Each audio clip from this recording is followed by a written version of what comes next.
You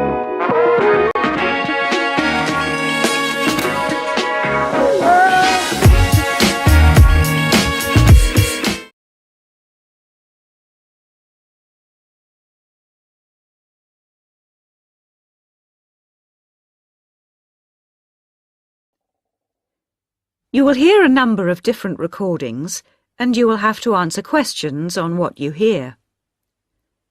There will be time for you to read the instructions and questions, and you will have a chance to check your work. All the recordings will be played once only. The test is in 4 sections. Write all your answers on the question paper. At the end of the real test, you will be given 10 minutes to transfer your answers to an answer sheet. Now turn to Section 1. Listening, Section 1. You will hear a conversation between a travel agent and a customer. First, you have some time to look at questions 1 to 7.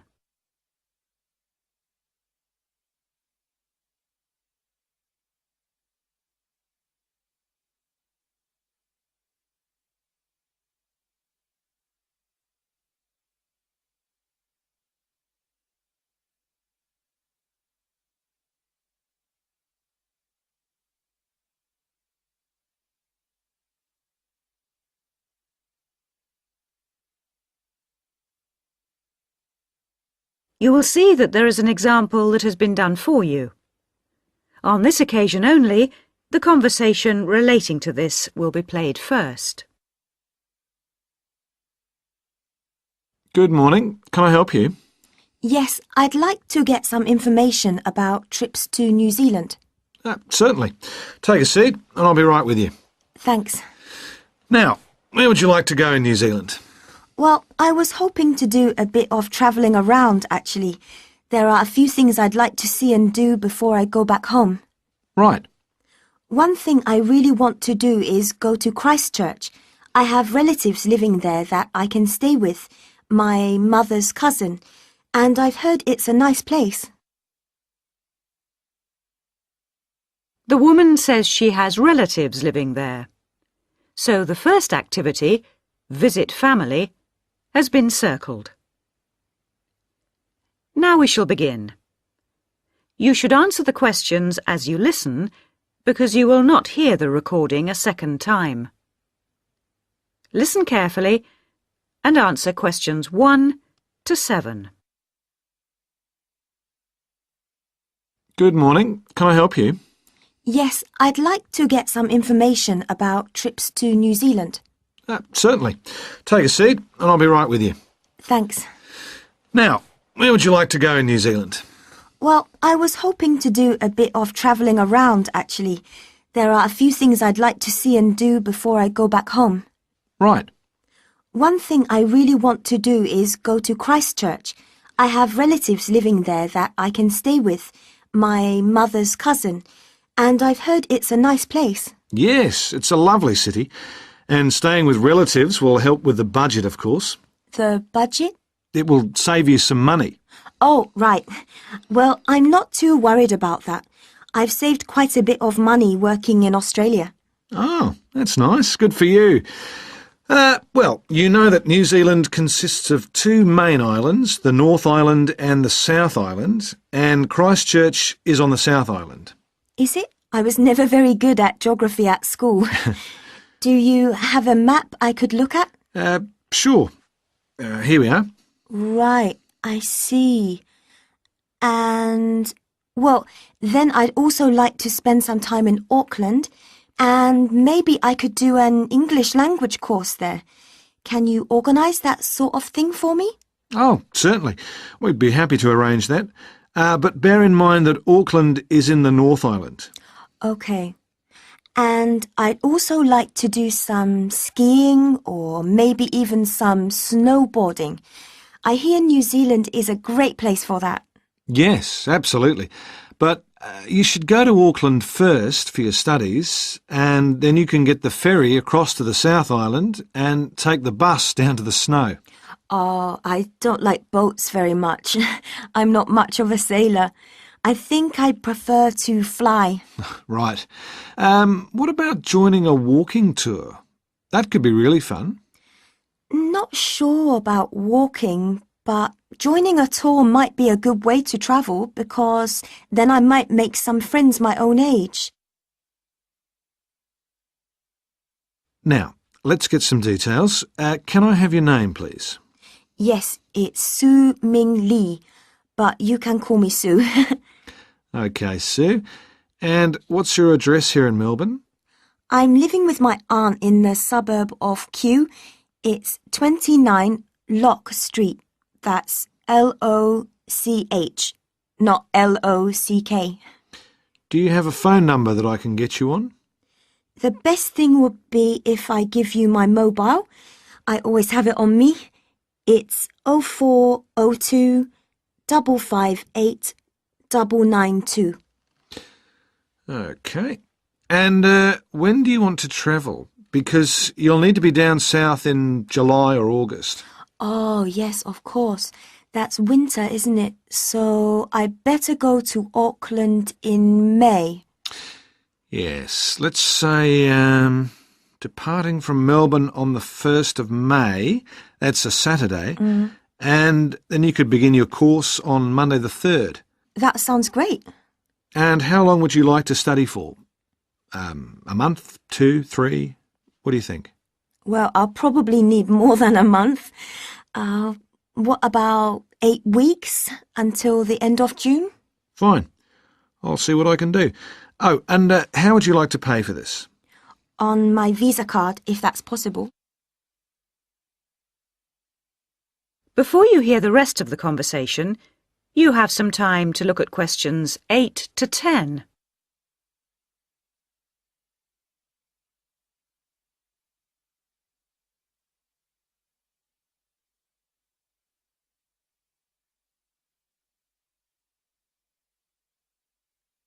Now listen and answer questions 8 to 10.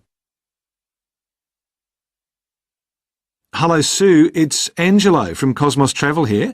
I've booked your flight and I've found you an English college called the Harbour Language Centre. Great. Where exactly is that? Well, have you got that little map I gave you yesterday? Yes? You see where the harbour is with the 3 wharves and the water? Yes. Got that? OK, there are 2 parallel streets. Quay Street, that's Q-U-A-Y, and Customs Street. The building where the college is located is on Quay Street, opposite Prince's Wharf. Right. Got it. And what about accommodation? Well, I've booked you into a hotel for the first 3 nights, and then the accommodation officer will find you a family to live with. Good. And where's the hotel? It's a short walk from the college, on the corner of Queen Street and City Road. Which corner exactly? On the left-hand side as we're looking at the map.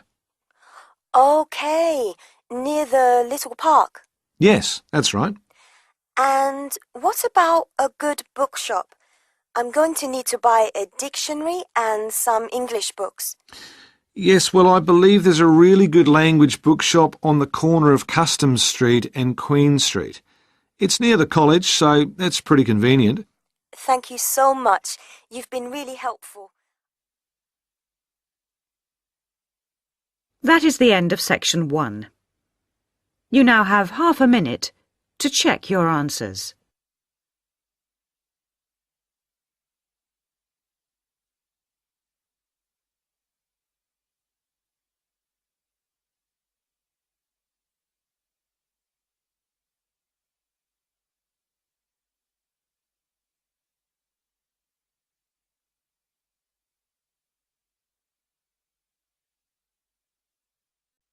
Now turn to section 2.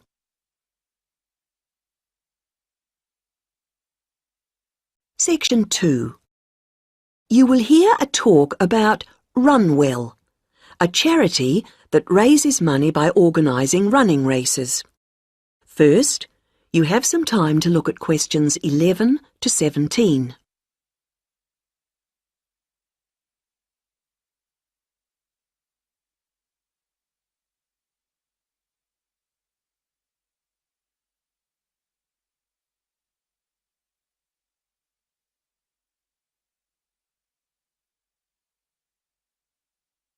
Now listen to the first part of the talk and answer questions 11 to 17. I'm very pleased to have this opportunity to tell you something about the Run Well charity and the work we do. I'll give a brief overview of what we do, and I hope you may be able to help, and then there'll be time for questions at the end. Runwell's founder, Mike Hughes, took up long-distance running in 1987, raising money by doing sponsored half marathons, and in 1992 established the charity as we know it today. By 1997, the runs were being filmed by local TV, and today they appear on national TV every year. All the funds collected by Runwell go to the hospital, with the idea that those fit enough to run use their energy to assist the provision of people who are unwell for whatever reason. Now, if you want to race, and I assume that's why many of you are here, let me explain a couple of the basics. Races are run by teams, so you need to form and register a team. What you wear to run in is up to you, and I know some teams come up with some pretty wacky ideas. We have a standard design for your numbers, which we ask you to reproduce. So you make them up according to that standard. We don't want to spend valuable funds on doing that ourselves. Now, the race is run as a kind of relay, so while you won't actually compete side by side, we do recommend that you train as a group. This helps to optimise performance and build team spirit. It will also give you a fair idea of how much you need to eat and drink over the race distance. This is clearly essential for an effective performance, so please make sure you come along to the race with sufficient food and drink. Again, we don't spend money on providing that, but you do need to keep yourself going for the 20-kilometre course. The course goes through the town, then out through Highfield Park, concluding in the main square, where the applauding spectators will be ready to greet you. There are many different prizes, including oldest runner, youngest runner, team with the most sponsorship, team with the best costume. That one's donated by Zoom Fashions. The Mayor will introduce the Minister for Health, who will hand over each prize to the winners, and then the hospital president will make a short speech. Before you hear the rest of the talk, you have some time to look at questions 18 to 20.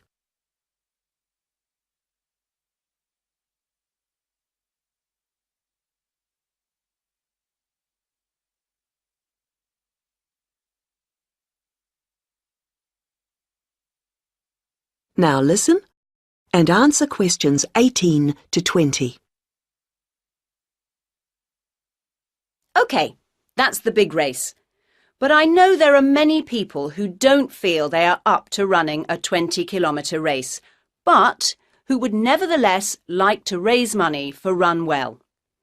Over the years, we've had experience of many ways of trying to collect money, some very successful, others less so. Now, of course, 20 kilometres is too far for children to run, but there was a sponsored swimming event at the local school last year, and that did very well. People have also tried to organise food-based events, such as selling homemade cakes and bread and so on at the market. And there was a large picnic arranged in 4 Bright Gardens, although these events failed to justify the efforts put into them, though I'm sure they were very tasty. These days, so many people are out at work all day that going from house to collect money isn't very effective. But it is possible to raise useful funds by selling small promotional items, such as badges with the Run Well motif on them. We're currently checking to see if postcards, perhaps showing the race's winners each year, might also be a good idea or not. We do appreciate the efforts that have gone into selling second-hand goods, but to be honest, the returns have not been very high on this. One very dedicated group organised a team quiz recently, which went very well, and it would be good to see more such activities. There's also been talk of a concert, but we'll have to see how plans for that progress. Now, are there any questions at this stage? That is the end of section 2. You now have half a minute to check your answers.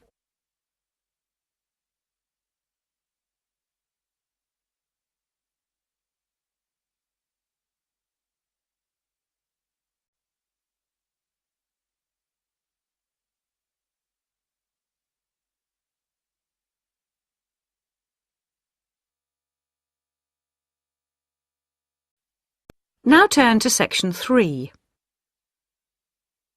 Listening, Section 3. You will hear two students discussing the subject of rock art. First, you have some time to look at questions 21 to 27.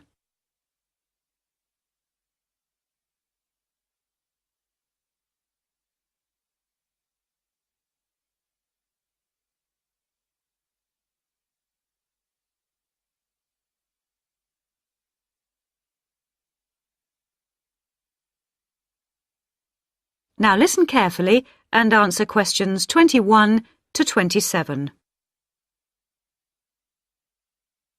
Hello, David. Oh, hi, Mia. Sorry I'm a bit late. Oh, no problem.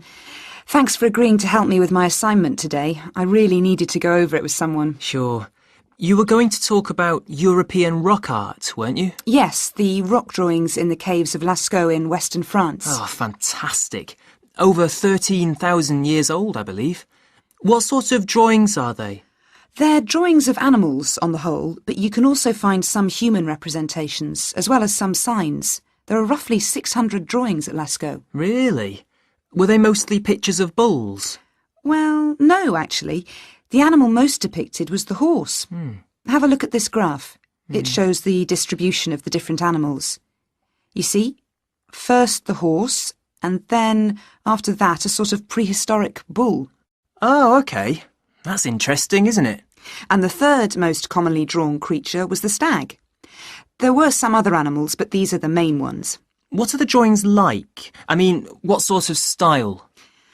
Well, the bulls are depicted very figuratively. They're not very realistic. They're very big by comparison to the other drawings of people and signs. They appear to be almost three-dimensional in some cases, following the contours of the cave walls, but of course they're not. Amazing. Perhaps they felt these animals were the most impressive and needed to be represented like that. Yeah, maybe. The drawings of humans, by contrast, consist of just simple lines, like the stick figures my little sister draws. Perhaps humans were seen as less important. Perhaps. What about the signs? How did they draw them? There doesn't appear to be much evidence of signs, and those that have been found are usually made up of little points. Rather like Aboriginal art from Australia. Yes, something like that, but not as complex, of course. So, apart from the bulls and horses and stags, were there any other creatures depicted? In one or two chambers you do find pictures of fish, but they're quite rare. What sort of size is the cave? It must be quite large to have that many pictures. Well, it's actually a number of interlinking chambers, really. Here's a map showing where the different drawings can be found. Oh, good. Let's have a look at that. The first 20 metres inside the cave slope down very steeply to the first hall in the network. That's called the Great Hall of the Bulls. Here. OK. Then, off to the left, we have the Painted Gallery, which is about 30 metres long and is basically a continuation of this first hall. But further into the cave. Exactly. Then we find a second, lower gallery called the Lateral Passage. This opens off the aisle to the right of the Great Hall of the Bulls. It connects the next chamber with an area known as the Main Gallery. At the end of the Main Gallery is the Chamber of Felines. There are one or two other connecting chambers, but there's no evidence of man having been in these rooms. Before you hear the rest of the discussion, you have some time to look at questions 28 to 30.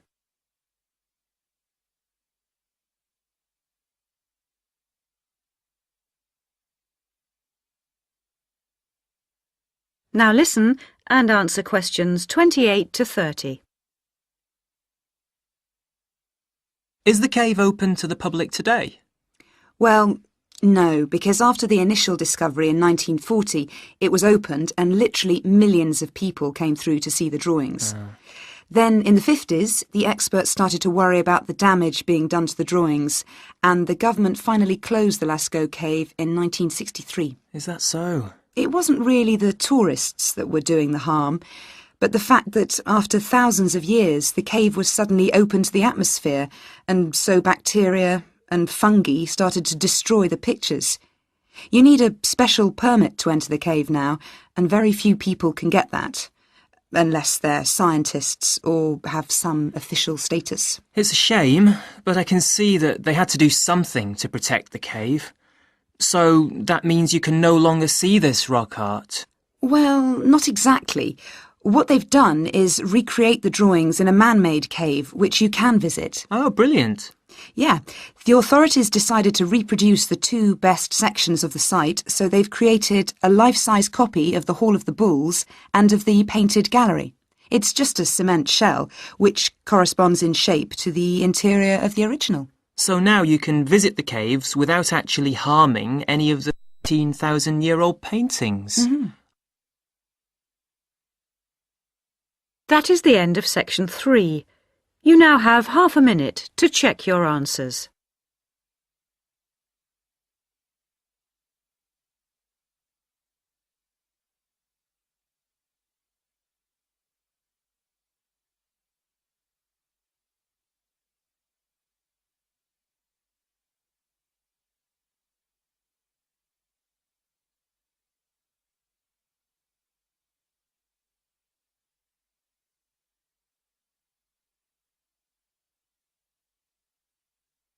Now turn to section 4.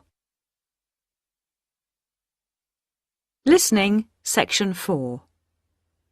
You will hear an extract from a university lecture on the topic of marketing. First, you have some time to look at questions 31 to 40.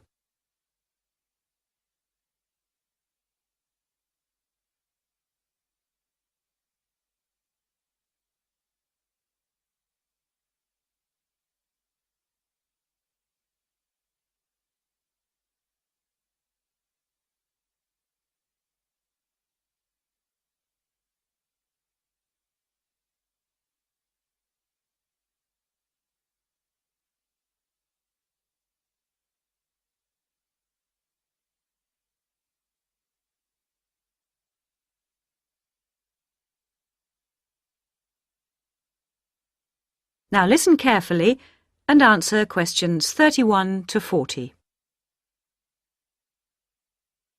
Last week we looked at some general principles associated with marketing, and today I'd like to look at some of those points in a little more detail. So, what is marketing? Or put another way, what does the term marketing mean? Many people think of it simply as the process of selling and advertising.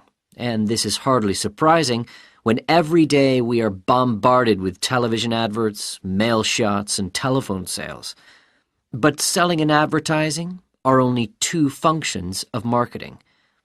In fact, marketing, more than any other business function, deals with customers. So perhaps the simplest definition is this one. Marketing is the delivery of customer value and satisfaction at a profit. In other words, finding customers, keeping those customers happy, and making money out of the process. The most basic concept underlying marketing is the concept of human needs. These include basic physical needs for things like food, as well as warmth and safety. And marketers don't invent these needs. They're a basic part of our human makeup. So, besides physical needs, there are also social needs, for instance, the need to belong and to be wanted. And in addition to social needs, we have the need for knowledge and self-expression, often referred to as individual needs. As societies evolve, Members of that society start to see things not so much in terms of what they need, but in terms of what they want. And when people have enough money, these wants become demands. Now, it's important for the managers in a company to understand what their customers want if they're going to create effective marketing strategies. So there are various ways of doing this. One way at supermarkets, for instance, is to interview customers while they're doing their shopping. They can be asked about their buying preferences, and then the results of the survey can be analyzed. This provides reliable feedback on which to base future marketing strategies. It's also quite normal for top executives from department stores to spend a day or two each month visiting stores and mixing freely with the public, as if they were ordinary customers, to get an idea of customer behavior. Another way to get information from customers is to give them something. For instance, some fast food outlets give away vouchers in magazines or on the street that entitle customers to get part of their meal for nothing. As well as being a good way of attracting customers into the restaurants to spend their money, it also allows the managers to get a feel for where to advertise and which age groups to target.